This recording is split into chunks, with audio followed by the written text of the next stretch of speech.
ایک صاحبہ کا مسئلہ یہ ہے کہ کیا عورت نائٹی پر نماز پڑھ سکتی ہے؟ اس لیے کہ بہت ساری عورتیں وہ ہوتی ہیں جن کو نائٹی میں سکون محسوس ہوتا ہے، جیسے کسی عورت کا پیٹ بڑا ہو تو شلوار پہننے میں دشواری ہوتی ہے، یا حاملہ عورت ہو تو اسے بھی شلوار پہننے میں بہت دشواری ہوتی ہے، تو صرف نائٹی میں ہوتی ہے۔ تو ایسے صورت میں صرف نائٹی کے اوپر وہ نماز پڑھ سکتی ہے یا نہیں پڑھ سکتی ہے؟ تو چونکہ یہ تمام عموماً اکثر گھروں میں عورتیں نائٹی پہنتی ہیں، ہندوستان میں خاص طور پر، تو چونکہ یہ مسئلہ انتہائی اہم ہے عورتوں کے لیے، عورتیں ذرا غور سے سماعت کریں۔ اور بہت ساری عورتوں نے یہ بھی کہا کہ ہم نے سنا ہے کہ بھئی شلوار پہننا بہت ضروری ہے اور اندرونی کپڑے پہننا بہت ضروری ہے نائٹی کے ساتھ ساتھ، تو اس کی بھی تفصیل سنیں کہ کتنا ضروری ہے، کتنا مستحب ہے، کتنا افضل ہے، اور کون سے کپڑے پہننا ضروری ہے، اور نائٹی پر نماز ہوتی یا نہیں ہوتی، اس کی تفصیل سنیے۔ سب سے پہلی بات یہ ہے کہ یہی مسئلہ اللہ کے رسول صلی اللہ علیہ وسلم سے حضرت ام سلمہ رضی اللہ عنہا نے پوچھا۔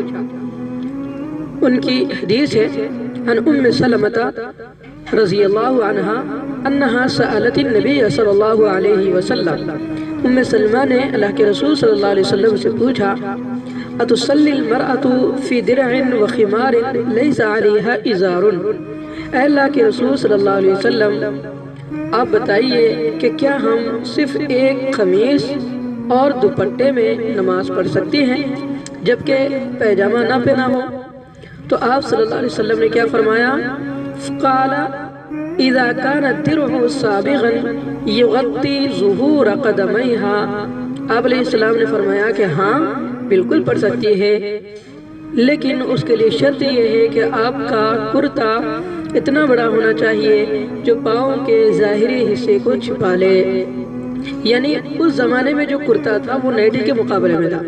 اس زمانے میں نائٹی ہوتی ہے، کرتا الگ ہوتا ہے اس زمانے میں، لیکن پہلے زمانے میں کرتا عورتوں کا اتنا لمبا ہوتا تھا جو پیروں تک نیچے تک چلے جاتا تھا۔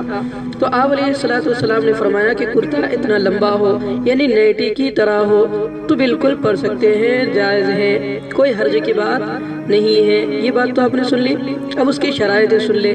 یعنی اس سے پتہ چل گیا کہ صرف نائٹی پر عورت نماز پڑھ سکتی ہے، لیکن نائٹی کیسی ہو وہ دیکھیے، نائٹی بھی ضروری ہے، اور اس کے ساتھ ساتھ اسکارف جو ہم سر پر باندھتے ہیں، عورت کا سر بھی ڈھکا ہونا ہے، صرف چہرہ کھلا رہنا ہے، تو اسکارف پہنے، یہ پھر دوپٹہ باندھے، اوپر دوپٹہ ضروری ہے، نیچے نائٹی، یہ دونوں چیزیں ضروری ہیں۔ اس کے علاوہ شلوار پہننے کی ضرورت نہیں، اندرونی کپڑے پہننے کی بھی ضرورت نہیں ہے۔ اگر پہن لے تو افضل ہے، نہ پہنے تو کوئی حرج کی بات نہیں ہے، نماز ہو جائے گی۔ تو نائٹی چھوٹی نہ ہو، بعض نائٹیاں چھوٹی بھی ہوتی ہیں، جیسے گھٹنے کے تھوڑا سا نیچے تک، کچھ نائٹیاں ہوتی ہیں آدھے گھٹنے تک ہوتی ہیں، تو یہ نائٹیوں پر اگر نماز پڑھیں گی تو نماز نہیں ہوگی۔ اس لیے کہ آپ صلی اللہ علیہ وسلم نے کیا فرمایا؟ یغطی ظہور قدمیہا، یعنی پیروں کے جو نیچے کا حصہ ہے، نیچے کے پیر تک، پورے کے پیروں کے ٹخنے بھی چھپ جائے، وہاں تک اس کی نائٹی ہو تو پھر اس نائٹی میں نماز پڑھنا جائز ہے۔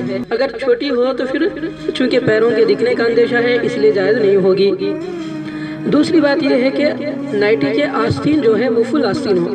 بعض نائٹیاں وہ ہوتی ہے جن کے آستین چھوٹے ہوتے ہیں، ہاف آستین والی نائٹیاں ہوتی ہیں، تو اگر وہ پہنے گی تو اس میں بھی جائز کی صورت یہ ہو سکتی ہے کہ آستین تو چھوٹی ہو، لیکن اگر جو دوپٹہ پہن رہے ہو اس دوپٹے کی وجہ سے پورے ہاتھ چھپ جاتے ہو، تو ایسی صورت میں اس نائٹی پر بھی نماز پڑھ سکتے ہیں، لیکن بہتر ہے کہ ایسی نائٹی پر نماز پڑھے جس کے آستین لمبے ہو۔ تیسری بات، اگر نائٹی پر تصویر وغیرہ ہو تب بھی پھر یہ نماز مکروہ ہوگی، تو ایسی نائٹی پہنے جس میں تصویر وغیرہ نہ ہو۔ تو یہ باتیں یاد رکھ لیں۔ اگر ایسی نائٹی پہن کر نماز پڑھیں گے تو اندر شلوار نہ ہو تب بھی نماز ہو جاتی ہے۔ حاصل کلام یہ ہے کہ نماز کی صحت کے لیے اور نماز صحیح ہونے کے لیے عورتوں کے لیے پورے بدن کا چھپانا ضروری ہے، خاص طر پوشی چاہے ایک کپڑے سے حاصل ہو جائے یا چند کپڑوں سے۔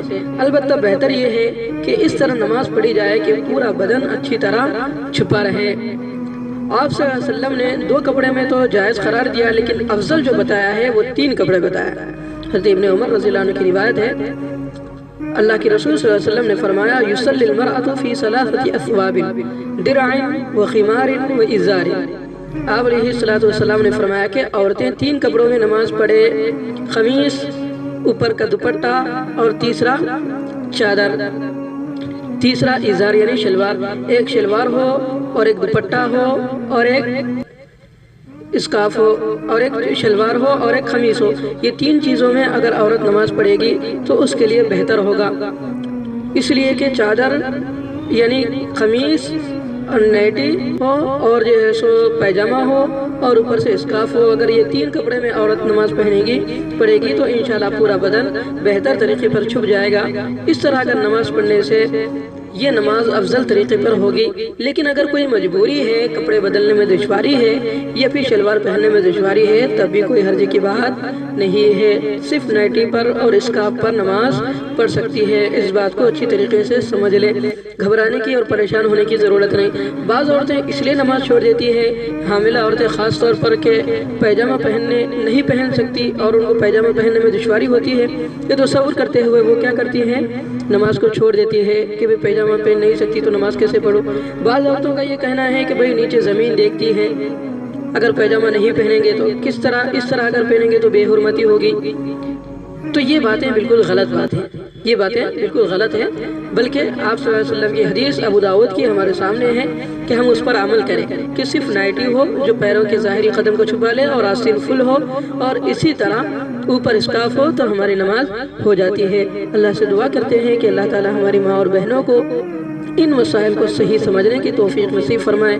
میری ماں اور بہنوں جو دور دراز سے سن رہی ہے، آج اس کی باتیں دور دراز سے آئی ہے اور بیٹھی ہوئی ہے سن رہی ہے، وہ اس بات کو یاد رکھے کہ نماز کے سلسلے میں اگر کوئی ایک مسئلے کو بھی، دین کا ایک مسئلہ جو نماز کے متعلق ہو، سیکھنا 60 سال کی نفل نماز کے برابر ہے۔ آج ماشاءاللہ آپ نے یہ مسئلہ سیکھا، اللہ سے دعا کرتے ہیں کہ اللہ ہمیں اس کا اجر عطا فرمائے، اللہ ہمیں دین کی صحیح فہم و فراست عطا فرمائے اور دین کے ایک ایک مسئلے کو صحیح جان کر اس پر عمل کرنے کی ہم سب کو توفیق نصیب فرمائے۔